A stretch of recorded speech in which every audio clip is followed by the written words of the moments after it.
जिस समय दलितों पर, आदिवासियों पर अत्याचार हो रहा था, क्या वह हिंदू नहीं थे?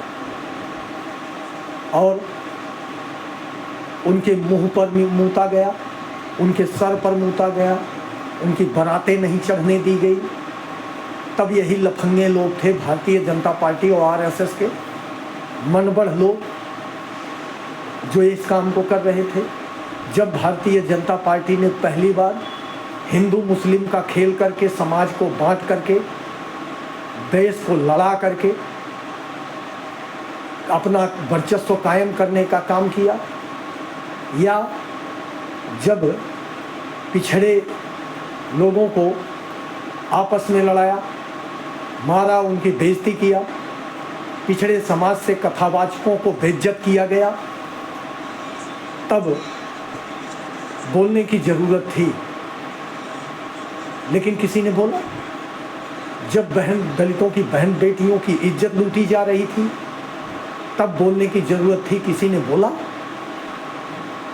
मात्र जाति और धर्म के नाम पर बरसों से लड़ा रही भारतीय और जनता पार्टी और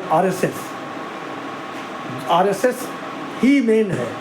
भारतीय जनता पार्टी कोई पार्टी नहीं है, आरएसएस के पेट से निकली हुई पार्टी है।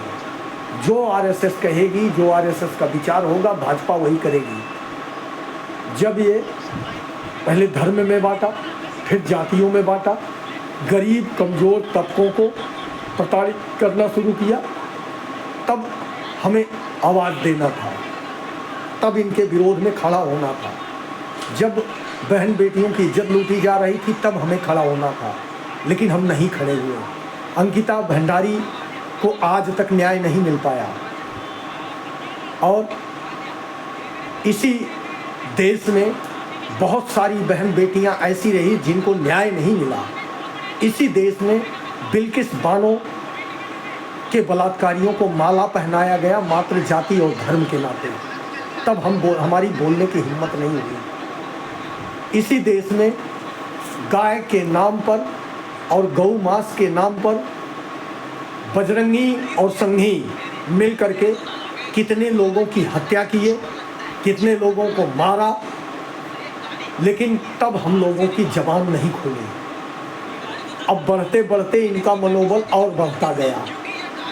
अब बात आ गई पूरे सवर्णों को और बैकवर्ड एससी में लड़ाने की।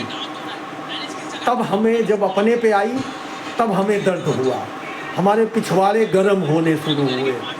तब हमें लगा कि अब तो हमारे बच्चे भी असुरक्षित हो गए। लेकिन ये ध्यान रखो, जब दूसरों के घर में आग लगी है, तमाशा तुम देख रहे हो, तो तुम्हारे घर में भी लगेगी और तमाशा दूसरा देखेगा। लेकिन वो पहले से प्रताड़ित है, इसलिए और खुश हो के देखेगा।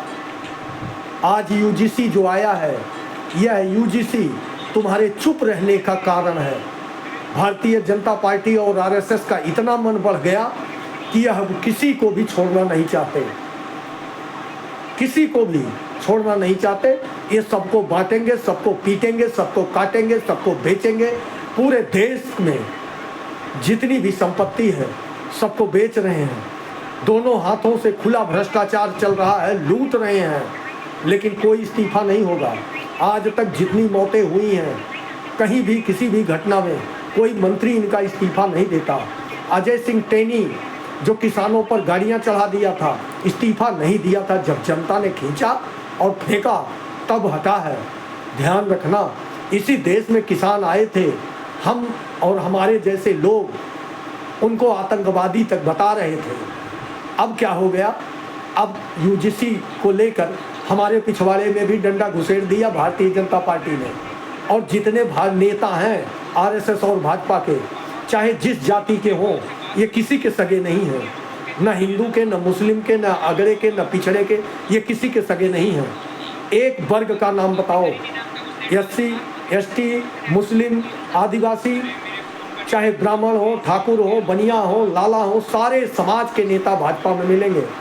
लेकिन कोई किसी एक जाति या धर्म के पक्ष में बोलने को तैयार नहीं है, क्योंकि ये लोग अपने जेब और अपने पेट की राजनीति करते हैं। अगर हम लोग सोए रह गए अगर हम लोग इसी तरह जाति धर्म और वर्गों में बटे रह गए तो ख़त्म कर दिए जाएंगे, बेकार चली जाएंगी शहादतें उन जाबाजों की जो हमारी आज़ादी के लिए मर गए। आज कहाँ पहुँचा दिया देश को। ट्रंप आदेश दे रहा है और मोदी सरेंडर करके बैठा हुआ है। ये दिख रहा है ना कि नहीं दिख रहा है। नाले से गैस बनाएगा, तुम लोग स्वीकार किए। बादल में रडार छुप जाता है, तुमने स्वीकार किया। जब इन नेताओं की जाहिलपन को स्वीकार करते जाओगे तो तुम्हारे नाश का रास्ता ये खोलते चले जाएंगे। और वही किया। जब तुम लोग यूजीसी का विरोध करोगे तो ये लोग उसी तरह तुम्हारा दमन करेंगे जैसे किसानों का किया, कील कांटे लगाए। वही देखने को मिला जब दिल्ली में सवर्णों का रामलीला मैदान और जंतर मंतर पर आह्वान हुआ, उसी तरह कुचला गया जैसे किसानों को कुचला गया था। सुधर जाओ, संभल जाओ, अभी भी वक्त है, जाग जाओ और इन गुंडे, मवाली और भ्रष्टाचारी लोगों से मुक्ति पाने के लिए आवाज़ लगाओ। नवयुग मानव उत्थान संगठन जिंदाबाद, नवयुग मानव उत्थान संगठन जिंदाबाद, भारतीय संविधान जिंदाबाद। बापू की जय हो, धर्म की रक्षा हो, अधर्म का नाश हो, प्राणियों में सद्भावना हो, विश्व का कल्याण हो, गौ माता की रक्षा हो। हम सर्वे भवन्तु सुखना वाले लोग जब जातियों और धर्मों को देख करके गुंडागर्दी को उसका मौन समर्थक बन जाएं, जब हम लोग मिट्टी की मूर्ति की पूजा करने वाले लोग जिंदा बहन बेटियों के लुटती असमत के मूक दर्शक बन जाएं, तो यही होता है जो आज हमारे साथ हो रहा है। नमस्कार दोस्तों, जय हिंद।